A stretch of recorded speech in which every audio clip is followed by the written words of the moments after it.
What's up, everybody? Welcome back. Hope everybody's having a great day or night whenever you're watching this video. I want to talk about the Oklahoma City Thunder, and while they did have a tough loss today against Philly, they've had a really impressive start to their young season. This young team is hooping, to put it simply. I want to talk about them, the players. I thought this team was going to be very good going into this season, and they're one of the brightest spots in the NBA. So let's get into it.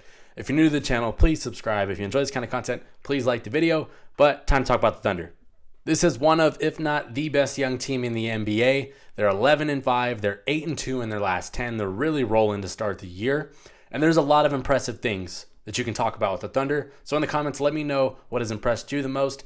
One of the things that's impressed me is the road record. They're 6-1 on the road. They really know how to win those games in those tough buildings, especially for a young team. It's so impressive. And their starting lineup has nobody over 25. There's one player on the entire team over the age of 30. And that's Bertans. Shai is the oldest guy in the starting lineup at 25, right? And he's the best player on this team. Looks like an absolute superstar. Has really become one of the best players in the world. And offensively, defensively, like he does it all. We're going to talk about Shai. But overall, the team looks good. When you have a starting lineup that has an average age of like 21, 22, 23 years old, whatever it is, and your team is winning this many games, and the games that they've won, a lot of them have been by 10 plus points. They've been kind of blowouts. So they've been rolling to start the year. Obviously, that starts at the top with Shai, right? I said we're going to get into him, so let's get into him now anyway. 36-6 on 53% from the field is crazy. And the craziest part is he's kind of brought the mid-range back a little bit. It took, with him, he loves getting there. If you watch him play, that's his spot. He likes to get anywhere in the mid-range, and it's knocked down. His length over other smaller guards really helps him in that aspect. And the ability to get to the free throw line really makes people kind of sit back, opens up that shot, and he's money from there. 53% from the field, 36 from three, and 93 from the line. And he gets to the line a lot because he is aggressive. He's downhill. He pushes. He's not one of those guys that's like pump fake and I'm going to jump into you 5 times a game. He'll do it here and there for sure because that's what those great free throw shooters, that's what they do. But it's not what he relies on. He attacks the rim a lot and he gets to the line. And he's knocked down when he gets there. Defensively, number 1 in steals in the league. And no, steals is not the best way to define a defender, or make someone a good defender. But he's typically one of those guys that's in those passing lanes, and it's very attentive on that side of the ball. Decent when it's one-on-one, but that's, he's not Lou Dort. That's not his job on this team. So his job is being that backline defender that's kind of waiting to jump the lane, start that transition basket, right? Transition offense, I should say. But he's awesome. He's as legit as it comes. He's only 25. He hasn't even entered his prime yet, and he's giving you 36-6.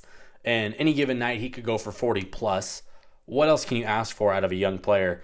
And while Paul George is great, that trade every single day looks worse with Shai Gilgeous-Alexander being one of the best players in the world now.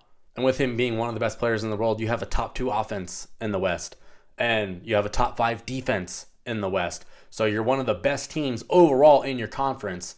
And that says something, especially when you're not even, the team is barely able to buy a drink. But let's talk about Chet too, because he's the number 2 on this team, in my opinion. He's just been really good. He's contending for that Rookie of the Year with Victor, and it's been really close. Those 2 guys do a lot of the same things.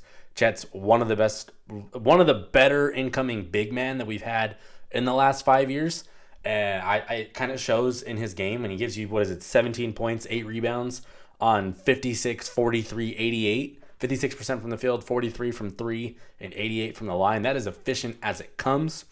And he's also top 5 in blocks. So he's rim protecting at an elite level, which what more can you ask for out of your second option, where he's consistent shooting, he spaces the floor, he can get to the rim, he has a good enough handle to get there, he can pass the ball a little bit, and he's protecting the rim on the other end. There's nothing more you can ask for out of that guy. I think the number 3 on this team is J-Dub. That's Jalen Williams. He's been really good this year. Took another step forward. Hasn't played the last few games, but before that was really rolling. And when you have a trio like this, it's nice because you have Shai leading the way. He's our guy. It's defined. Everybody knows their roles, which I think is a big nod to Coach Daigneault, because they don't become this good defensively and offensively without good coaching. And he's the first-time head coach. He's been rolling. He's got these guys buying into what they can do and how they can excel and make this team the best it can be. And Jada's one of those guys. He could, on a lot of young teams, he's a number 1 or a number 2. And he's out there. He's getting buckets. He's driving to the rim. He plays good defense. But on this team, he's the number 3 because they have Shai. They have Chet. But he's cool with it. And I think that says something about the chemistry of this team. Now we're going to get more into the role players because I think you have to talk about them because you don't have a good team without good role players. Isaiah Joe, 24 years old, whatever he is, elite sniper, elite shooter, only getting better. A little bit of a rough game today against Philly, but he's been really good. And Philly, I bet you Philly does kind of wish they had him and didn't waive him a couple years ago. But the Thunder gave him a shot, and this is why when you're a young team, you should give more players shots and see what they got. Because then you get Isaiah Joe, who's 40+% from 3 and is a sniper out there. And he's getting paid pennies on the dollar. Mentioned Lou Dort briefly earlier in the video. That's their lockdown guy. That's the perimeter guy. He takes the number 1 assignment every single night, which alleviates pressure from guys like J-Dub, from guys like Shai, Chet, Giddy, even all those guys, Cason Wallace. All those dudes don't have to go out there and stare down Paul George and stare down, whatever the other team's best perimeter player is that's out there. That's Lou Dort's job, and he buys into it, and he does a very good job at it. I think Kenrich Williams is is just a savvy, reliable vet off the bench, 28 years old. And when you have a team as young as they are, you do need some older guys on this team. And he's an older guy, and he's 28, which I think is funny. But you need those guys that are going to be able to come in and do the dirty work. I think Jalen Williams, J-Will, has had a little bit of a slow start to the season, particularly shooting. But he's going to take those charges. He's going to rebound the ball. And I think that Kenrich Williams does a lot of those same things. Now, one of the last guys I really want to talk about is Cason Wallace, because I give it a year or two. Give it a year or two, and that guy is going to be a problem in the NBA. Kentucky produces elite guards. Look at none other than Shai Gilgeous-Alexander. This is what they do. Cason came from there. He doesn't play a ton of minutes, but he's got that ability to shoot. He has that ability to create. He can defend a little bit. There's a lot of good things with him, and you see him in spurts. So I don't think it's necessarily this year, maybe towards the end of the season, once he plays more and more and more, kind of learns the NBA game, you'll see more impact. I think he's been good when called upon, shoots efficiently, does what he has to do. But in a year or two, let's be honest, he could probably replace Giddy. I think that's a very, very possible reality. But like I said, give it a year or two, enjoy his growth, his development. He's going to be good. Now, I did mention Giddy, and there has been some unfortunate side effects with him this season. He hasn't really developed much further than what he was last year. And obviously, we have the off-the-court drama. I'm not going to get into that drama. That's not what I do on this channel here. If you want to look it up, look up Josh Giddey on Twitter. It's all over.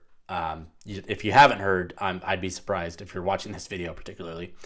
But yeah, I mean, he could be one of those guys. You hope for more as the season goes along, or that everything turns out okay and it isn't what it looks like, but I'm not going to go farther into it. So outside of that one little blemish on this team, they look awesome. The Thunder look awesome. So my last question to you guys, what do you think of the Thunder? I mean, are you impressed? Do you think they're going to be even better? Do you think that they're going to tail off a little bit? Are you buying into the Thunder? Are you buying stock in the Oklahoma City Thunder? Because I bought it up in the summertime. I thought they were going to be a top 4 team in the West. Even as young as they are, I just they got a lot of talent over there, and they're fun, they're fast, they play the game the right way. I think OKC, this is basically the first year of this young core being together with Chet being healthy. So I'm just enjoying the ride. I'm not going to say they need to go to the semifinals. I don't care. They're a young team. They're going to be young for the next 3 years anyway. So let's just enjoy this. But the Thunder look awesome, and this young team has arrived, in my humble opinion. If you're new to the channel, please subscribe. If you enjoy this kind of content, please like the video. But shout out OKC. Fun things going over there. Thanks for watching. I'm done. Peace.